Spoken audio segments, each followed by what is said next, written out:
कलकतवा के लईकी खेसारी लाल के गाना फाइनली आ गया है। इसी वीडियो में शुरू से लेके अंत तक बना रहिए। हमें हमेशा ऐसा वीडियो न्यू फॉर्मेशन जितना जल्दी लाने को मैं प्रयास करता हूँ।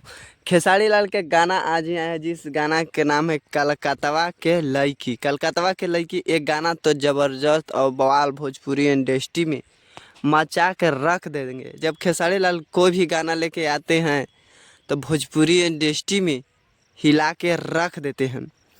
तो ट्रेंडिंग स्टार ऐसे धमाल और बवाल भोजपुरी इंडस्ट्री में मचाते रहते हैं, मचा के रख ही देते हैं। तो खेसारी लाल जो है, इस गाने की बात करें तो गाना तो ज़बरदस्त गाना है। गाना में कोई किसी तरह से गाना में कमी नहीं। गाना भी आवाज़ भी धमाल और बवाल मचा रहा है। खेसारी लाल के म्यूजिक भी अच्छा खासा बवाल मचा रहा है। खेसारी लाल कोई भी गाना लेके आते हैं भोजपुरी इंडस्ट्री में, भोजपुरी इंडस्ट्री को हिला के रख देते हैं। वो ऐसे बोलते हैं, खेसारी लाल बोलबो किए हैं कि हम 24 घंटा काम कर ले। वैसे नहीं 24 घंटा काम कर ले, 24 घंटा कहे में करने में अंतर होता है। 24 घंटा मेहनत होता है और मेहनत करने वाला को कभी हार नहीं होता है। खेसारी लाल ऐसा ही आदमी है, हमेशा मेहनत करते रहते हैं।